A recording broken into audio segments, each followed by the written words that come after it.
For 49 years, conservatives chased Roe v. Wade. Abortion is bad. Abortion is a sin. Abortion is evil. But much like a dog that chases a car, when they caught it, did they know what to do? Every January, regardless of how cold it was or the snow conditions, 100,000 people or more would gather in Washington in favor of life. Sometimes the president would join them. President Reagan came via video. President Trump came in person. And finally, in a case called Dobbs v. Jackson, there was success. Roe v. Wade, one magical day, was no longer the law of the land. But politically speaking, is this a good thing or is this a bad thing? For the Republicans, for conservatives everywhere. Here to discuss that very topic with me from For America, it's David Bozell. Hi, David. Hey, Tim. How are you? I'm doing all right. Thank you. You know, political reality sometimes is different than what we fantasize, what we hope for. We look for an achievement, and then when it comes, maybe it doesn't all work out the way we hope. 49 years, half a century, conservatives chased Roe v. Wade. They got it now. It is no longer the law of the land. Is this a good thing or a bad thing, politically speaking? Recent history will tell you it's a bad thing for Republicans. They've lost, I think, 6 state referendums in a row. A lot of down ballot initiatives have failed because of it, because abortion has been on the issue in those states. But at the end of the day, we fought for this law to be overturned. We won. That was the right thing to do, and no regrets. Reversing that bad law was the absolute right thing to do. Everyone in the conservative movement needs to get better at messaging what we want. Where you mentioned, catching the dog by the tail, we caught it in an era where we don't have a culture of life in this country. We don't value it. Look at any social media platform today. I don't care what your algorithm is. Chances are you're going to see a real live murder right there on your phone. We don't value life in this country, not at the public policy level, not in the media, Hollywood, any of the core institutions. We've got to get back to that. We've got to value life. As the movement, we've got to promote, from a public policy perspective, what needs to be accomplished in order to have life valued in this country. And everyone has to step up their game. Roe v. Wade was a unifier for the cause. There's always the 3 stools of the conservative movement: economic, national security, and social issues. But Roe v. Wade was at the top of all 3. And because we don't have a unifier, we've all sort of splintered into different factions, into different priorities. We've got to coalesce together around one unifying message. You mentioned how culture is just different now in 2023 than it may have been when you and I were growing up. I think in terms, when I'm driving, I see a dead porcupine. I see some animal I feel bad. That's a living being. Now, that's not a human being, but it's a living being who isn't living anymore. I feel bad that some little life has been snuffed out. The Republicans are struggling here politically. You mentioned there were 6 different referenda that didn't go their way. What's the right thing to do? Do they bow politically or do they stick to principle? We have heard life is more important than anything else. Right. Is it? If you bow politically, is it more important than winning? If you bow politically, you will not win. It's a whack-a-mole, right? You can try it. You can try to bow, but there's going to be a pro-life segment of any constituency that's going to walk. So it raises the problem. Here's the good news: the gay marriage referendums, they had like a 30-state losing streak of their own in the late 90s, including California. California voted to preserve the sanctity of marriage between a man and a woman until 6 months later, the gay lobby tried again and they won. And that started this avalanche of winning streaks across the country. It can be done. What the gay lobby did was create a culture of, gay marriage is all about love, right? If we just love is love and we should all be loving each other. And that was the culture that permeated from Hollywood on down. And people started voting accordingly. That's what I mean by a culture of life. In terms of the immediate message, the public policy prescription, one thing that I hope that this puts to bed is the 15-week idea. I never liked it from the beginning for a couple of reasons. One, numbers don't sell. And 15 weeks is a number. I watched Youngkin. If you went to a Glenn Youngkin rally in Virginia or saw any clip, he talked about it religiously, 15 weeks, 15 weeks, 15 weeks. And you could just tell by the audience reaction. It's just polite, golf claps. It's not an inspiring message to go out. I'm going to go out. I'm going to brave the rain for 15 weeks. And I hope we put that to bed. It's a bad strategy. I wrote a piece maybe a month ago in the Washington Times that said exactly that. I said Lindsey Graham, of course, was the primary author of the 15-week bill, and they were saying this is a pro-life bill, and I'm thinking, I don't know, is it? Because it would be, other than maybe 2 major countries, the third least restrictive law on planet Earth. Right. Places that are very liberal, like France, have a 12-week law. Places that are very liberal in their social life, like Brazil, have a 0-week law. Right. So how conservative is it really to say, woo, we beat Roe v. Wade, 15 weeks is now that doesn't seem like a pro-life approach to me, which leads to the question, is there a magic number? Both states and the feds are looking at potential lines. Is it 6 weeks, the heartbeat? Yeah. Is it an outright ban? Is it 15 weeks? Is there a magic number that meets the principle that has been laid forth by conservatives for 50 years and at the same time does not alienate voters?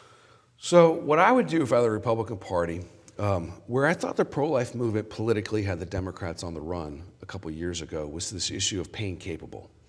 There was a couple of referendum that didn't make it across, didn't get it on the ballot. But the pro-lifers were really pushing this idea of pain-capable legislation. If the baby could feel pain, then the baby could not be aborted. Where I think you get there's some political wisdom is if the Republican Party said we're going to follow the consensus of science, right? How many times do we hear about COVID from COVID Democrats saying follow the science, follow the science? Well, let's get 50 different. Let's go each state and say, what is the scientific consensus as to when the baby can feel pain? A couple of years ago, it was 20 weeks. And then there were a lot of scientists, number of scientists who were saying, it's probably sooner than that. If you take the number off the table and just say, as a society, we are not going to abort those that feel pain, I think that's a much more difficult vote for the swing voter that you're trying to convince. And if you get a scientific consensus as to what that number is, and always be working toward seeing if you could find an earlier week, then I think that would be a nice safe spot. I feel like the Republicans are making the classic GOP, classic conservative mistake, and that is trying to be rational and trying to be fair and trying to horse trade in the process. Okay, we would like a pro-life bill, so we're going to do 15 weeks. Right. You mentioned how they had the Democrats on the run a couple of years back with that message. But right now, it seems the Democrats have conservatives on the run by saying, oh, abortion ban. Now, 15 weeks is not an abortion ban, but that's the phrase they used over and over and over. Oh, Youngkin's pushing a ban. It's a right. The other message they're saying is there's a, I'll give them credit. There was this ad that they ran in Kentucky, a girl by the name of, they called her Hadley. Maybe her name is Hadley. And she was raped, 12 years old, and that piece of legislation would have forced her to have would have not allowed her to have an abortion. I was raped by my stepfather after years of sexual abuse. I was 12. Anyone who believes there should be no exceptions for rape and incest could never understand what it's like to stand in my shoes. This is to you, Daniel Cameron. To tell a 12-year-old girl she must have the baby of her stepfather who raped her is unthinkable. I'm speaking out because women and girls need to have options. Daniel Cameron would give us none.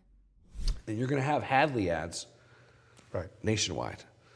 That's going to be tough to beat. A 12-year-old girl in an ad is going to be tough to beat. But I think you just get out from this week, 6-week, 15-week stuff. And I'm not trying to, I am trying to be practical. I am trying to advance the cause of pro-life. I do think it's more important that we have a culture of life than whatever the number might be. But you're not going to have a nationwide ban on abortion. Not now, not in the next 50 years. And you're not going to, I don't think there's going to be any state that's going to do it now. I mean, Texas is kind of basically abortion free. If you did a 15-week ban, national ban, well, then now you're having abortions in Texas up to 15 weeks. Right. It doesn't make any sense to me. It seems to me that the Republicans really need to pick a message, and if they are pro-life, if they want to go ahead with a culture of life, don't try to compromise before they've even had the debate. Go out and say 6 weeks. Right. Okay, a heartbeat bill, pain-capable Right. bill, whatever they want to call it, and have a message when they move forward, but don't try to acquiesce, don't try to compromise before you've even started the debate. I think it's a huge mistake. Finally, is the issue of abortion this century's slavery? Meaning, 100 years from now, 200 years from now, is society going to look back and shake their head and think, what were those people thinking? Oh, I've long thought that. It is the dividing issue of our time since the 70s. It's the most important issue of our time. We tend not to want to confront important things, and so we sort of just park it somewhere in our collective mindset. And our legislative bodies don't want to confront important things either, so they tend not to want to take those risks. But I've long thought it is the dividing and defining issue of our time. We will looked upon poorly by our descendants. Particularly if they do value life. Like, what in the world were you guys? I mean, no wonder we have mass school shootings involving kids. We don't protect kids at their most innocent stage. Right? And so if you can't message that as a candidate, I think you should find another line of work. I just think we look now and we think, how could anyone possibly think it's okay to own another human being? Right. Even based on the color of their skin, of all Right. things. And I just think it's not going to be that hard for me to imagine that people are going to go, how did we think it was okay to kill a baby? Yeah. Absolutely crazy. Right. Final question, and then we'll call it quits, is how big of a role will the abortion issue play in the 2024 presidential race? And does that depend on who the candidates are? Huge. Yeah. The Democrat platform is going to be abortion 1, abortion 2, abortion 3, Trump 4, abortion 5. And I really believe that. But to your earlier point, though, if you're willing to kill babies at their most innocent stage, you're willing to do a lot of things. And I think that's where that culture of life conversation begins.